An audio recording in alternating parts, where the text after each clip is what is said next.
What does it really take to rebuild your life and business from the rock bottom? Today on Boss Your Business, we are diving deep into the grit and grind of overcoming some of life's toughest challenges. First up, the struggle of confronting and defeating addiction. Then the daunting task of rebuilding a reputation and restoring relationships in business. And finally, we tackle the challenge of achieving consistent, sustainable growth after it all. Joining me is none other than Andrew Spira, a powerhouse broker and lending expert who's seen the bottom and climbed his way up to astonishing heights. After a massive early career downfall, Andrew didn't just get back up on his feet. He rebuilt his business to new heights in just a year. He's here today to share his incredible story, his strategies for 10xing his business in just a year, and his wisdom for anyone facing their own mountain of adversity. By the end of this episode, you will have practical tools, fresh inspiration, and the confidence to make real changes in both life and business. So get comfortable, stay with us, and let's get ready to boss your business like never before. And with that, I want you guys to meet Andrew, who is joining us today all the way from Australia. We finally matched time zones. I'm so happy you get to join me today. You're just starting your day. Yeah, mine is coming to an end. My audience already knows what's coming. Did little Andrew know you're gonna be the guy you are today, rocking it in Australia? I always had a gut feeling I was different. Now, did I think I would get over my adversity? Absolutely not. I thought that I was going to be stuck down a certain path, and I've managed to sort of, I guess, fall into a position where I'm fairly well known and doing quite well in Australia. And even though I've been through my tough times over the last couple of years, I think it's good to be back on track now and have rebuilt all my businesses and my relationships with people in Sydney and globally. Now, you already hinted on something, rebuilding your relationships locally there in Sydney and Australia. You got smacked over the head quite well. It's a long story. Started my business when I was 18. I became a broker in the loan space. I was really a workaholic. I kind of found myself in that business. I developed this persona, this person, and this person was successful and very good at what he did. And I made a lot of money during a short period of time. And I guess I didn't work on myself personally. My financial capacity outdid my personal and emotional capacity. And I think with the frustration of that, I started drinking, and drinking led into substance abuse. And I hit rock bottom within 2 or 3 years of being at probably the peak of Australian success with a nice car, living in the best area. Neighbors are all celebrities, to being in a position where I had to start virtually from scratch again. How has that impacted you? How has that changed you? I think it's changed me, and I'm also going through a period of change. I turned 26 this year, and I can feel that my body is changing, and my mind is changing, and my needs are changing, and my wants are changing. And I'm maturing now. I'm growing out of a lot of the old behaviors I used to think were acceptable. Now,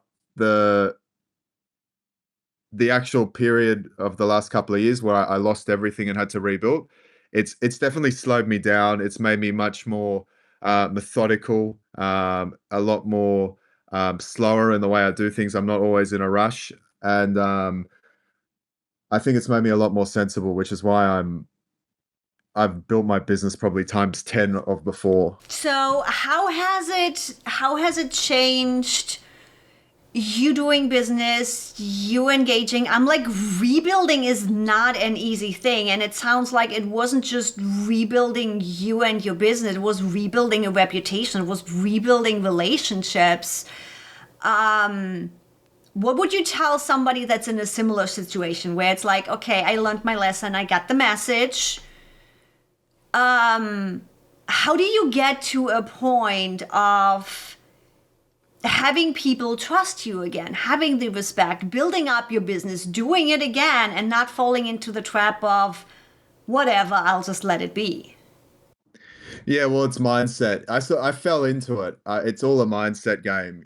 When it all happened, I thought I was going to get stuck in the cycle of addiction, and I thought I was going to be a statistic for a while there because things were so challenging, and I had issues with banks, I had issues with even people answering my phone calls, and slowly I just kept chipping away and chipping away and chipping away and chipping away and chipping away and chipping away, and then I realized that I had the possibility to rebuild myself. Very narrow one, but I knew if I just got through a few little hurdles that I'd be back to where I was. And this year I've been working all year. I had a period of court cases last year because of my addiction and a breakup with my ex-partner, and I just got through that period one day at a time. I chipped away, I chipped away, I chipped away. I managed to get an investor for my business. He put $1 million in, and then I got some money unstuck from my settlement with my ex-partner. I slowly started building my business, and now the business is on track to do about $30 million this year. Before I was making $3 million a year, so I've 10x my business. Yeah, in Um, 12 months. that's quite an accomplishment. 10x your business Yeah. in just only 12 months. In 12 months. And last year I spent 9 months of it pretty much stuck. Yeah. So would you say there is like one thing that you attribute being able to do that to, something that has changed or something that you were able to implement that really put you in that position to be able to 10x everything this fast? I keep things very simple now. I don't complicate things. I don't go out looking for extra work. I just do the simple things right and and keep persistently at them. Actually, I'll tell you something. You know what I say to my staff every day? Because they're always wanting to change things and change little bits and pieces. I said, you want to know how we get rich? We do the same thing every day for a long period of time. And that's what we're doing. We're not changing anything, same product, um, same destination, same goal. And we're just chipping away every day. And we're really, things are starting to get some big momentum now. I love that. Systems and process person over here, right? I'm anybody that's just listening and not watching, you might not have seen me smirk in the background. For everybody that has not come to the point of do the one thing, do it over and over again, we got the same goal. Why is it that doing the same thing over again and sticking with the same goal, why is it that that is reaping results? Well, from the outset, you need a product that works. And sometimes you get lucky with that. Sometimes you don't, but you've got to be realistic. You can't just hope for the best. You have to establish your target market and establish that there's a target market and then go for it.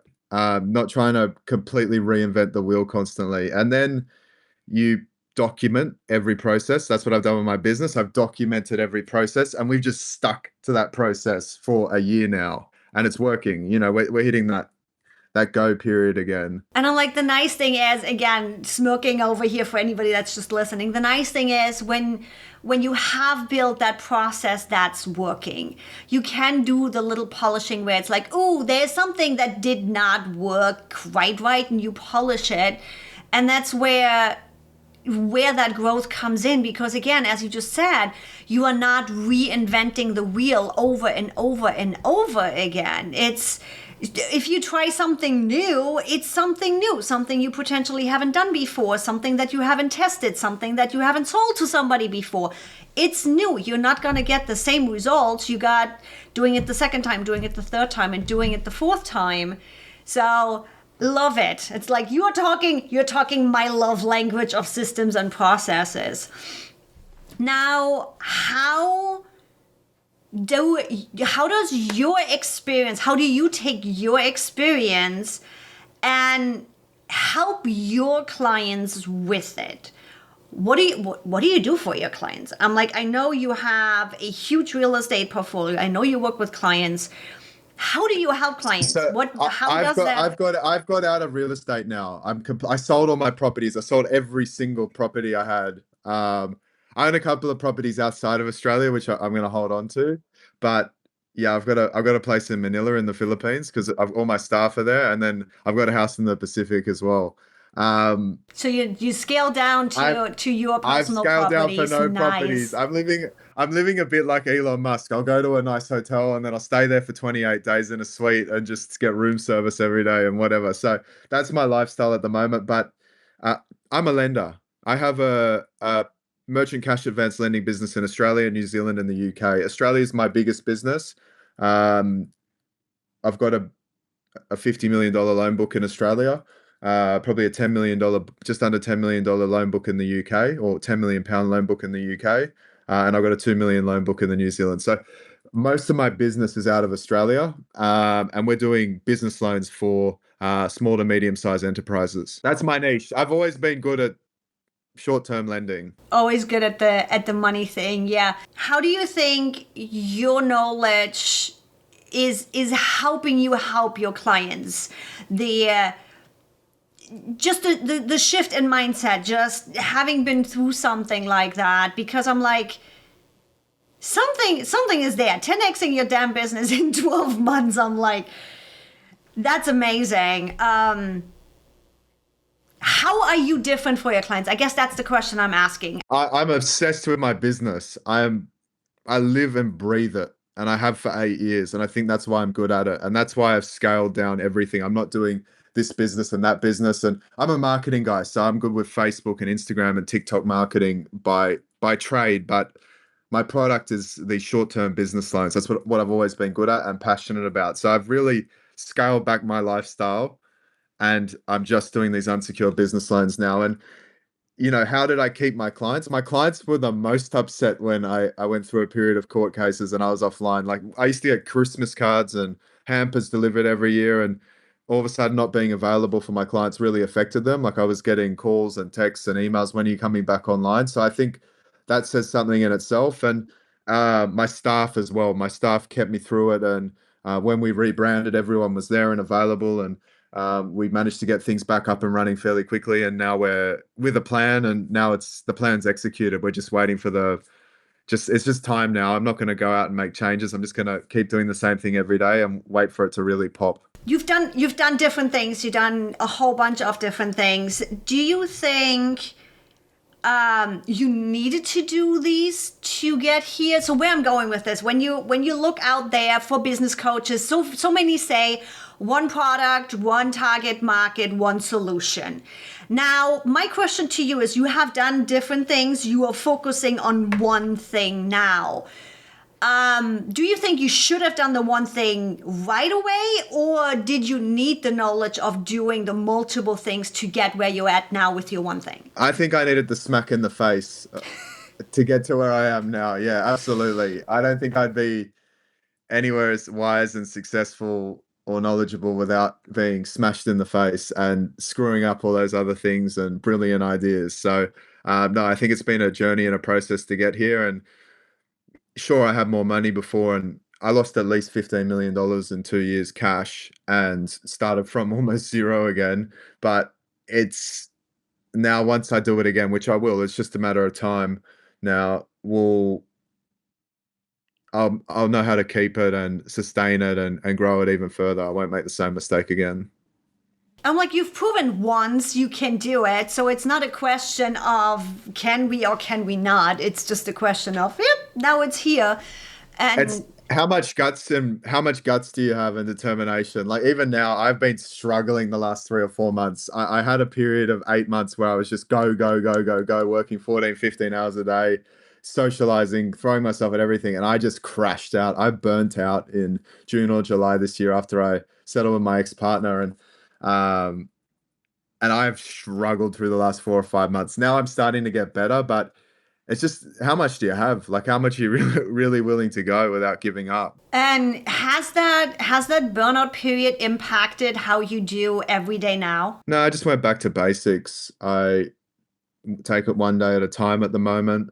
I get up at the same time. I get up at 6:30. I meditate for half an hour. I don't look at my phone. I have a shower. I have a coffee. I go for a walk, and then I get into work. And I'm really just going through the motions at the moment. And some days I'm still bad, and some days I'm good. But my bad days, I'm still okay. Like I'm fairly experienced now with running this business, so I know what to do. And yeah, there was a period where I missed 2 or 3 weeks of meetings in September because of burnout, and that's never happened before, but it does happen. And to people out there going through those types of periods, don't be too hard on yourselves.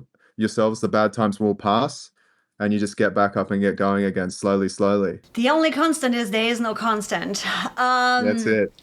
What's in your future? What's the plan? Look, I'm getting more into helping people. So I've launched andrewspira.me. I'm doing, I did some charity work in Vanuatu, but I'm doing a lot more stuff in Sydney now because I'm really entrenched in this Sydney city community now, mainly Darlinghurst area. And yeah, when I got back, I did some outpatient work, some CBT, and they said, listen, you've come from hard beginnings like these people, and you should come and talk at a certain function on every Wednesday night. So I'm doing a lot more work with homeless in Sydney, youth on the streets around Darlinghurst, people that are homeless in Woolloomooloo. I'm doing charity handouts and assisting with donations, and talking to the younger kids that are going through similar periods to myself at a certain group on every Wednesday night at the O'Brien Centre at St Vincent's. And I've also got a bit of a mentorship following group. I've got young kids that have subscribed to my newsletter and my ebook, which they're reading about overcoming adversity and challenges. And what does the next few years look like? Look, I'd like to work on my business probably for one more year. I'm sticking with it, and hopefully after that, it's a good life. I don't plan on working like this. I want to have a more fulfilled life, have a family, and settle down. Love that. So I love how you are giving back to the community, how you are helping others that are experiencing similar. So I'm curious. I'm one of those visualization pieces. I'm curious. A year down the road, 2 years down the road, what does life look like? I think this time next year, life is very different. I think business wise, probably have close to $1 billion business with my current lending business. I think personally, I'd like to be completely anxiety free. I'm really doing a lot of work with cognitive behavior therapy at the moment.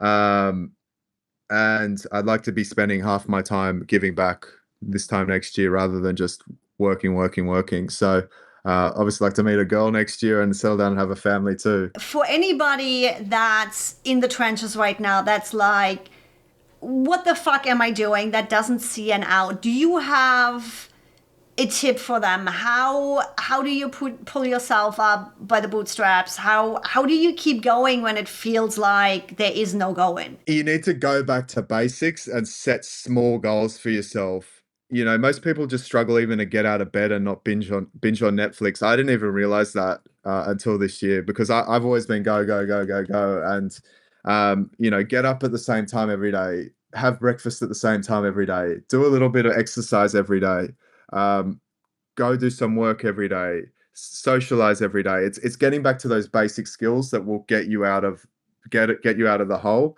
And I know people that are in the hole, when you say to them, bad times don't last, it doesn't help, but really they don't last. Things do pass. Even if you get an hour of relief every day, it's better than being constantly in an anxious loop. Like what I'm thinking of right now is like Mel Robbins talks about the 5-second rule, or just counting down the 3, 2, 1 and get out. Do you have something when it's like, yeah, but I don't want to get up, that helps you get into that moving? I told myself I'm in control of my mind, not my mind's in control of me. I'm in control. I just constantly repeat, I'm in control, I'm in control, I'm in control. Yeah. I like that because it's like when we look at it, sometimes our body and just the hormones and everything is just off, just takes over. So I like that. I like the I'm in control. It is that power of I'm taking it back. No matter what black clouds are happening right now, done. We are doing this. I like that. Yeah. Yeah, look, I've got that wow factor. So I can go to a meeting, raise money. I can do 50 meetings in a week, but I go through crash periods, and I didn't start going through crash periods until this year. And it's just going back to basics. It always works. And people with that wow factor that are able to do crazy things and operate on 2 or 3 hours sleep, it happens to them as well. It happens to everyone. For everybody that wants to dig into all the things you are doing, how can they connect with you? Yeah. So I've got a website, andrewspira.me. They can connect with me. My contact details are there. I've got an ebook there available now through Amazon.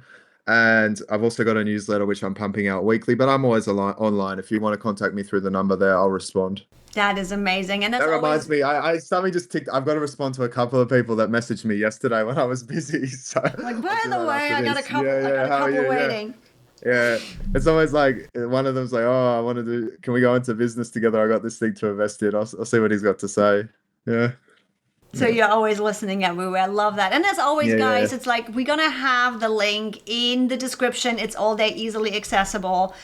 And amazing story, especially at your age. Now I just aged myself.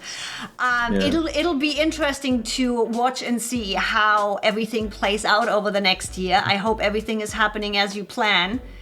And thanks so much for coming on. Thanks so much for sharing your amazing story with us. Thank you.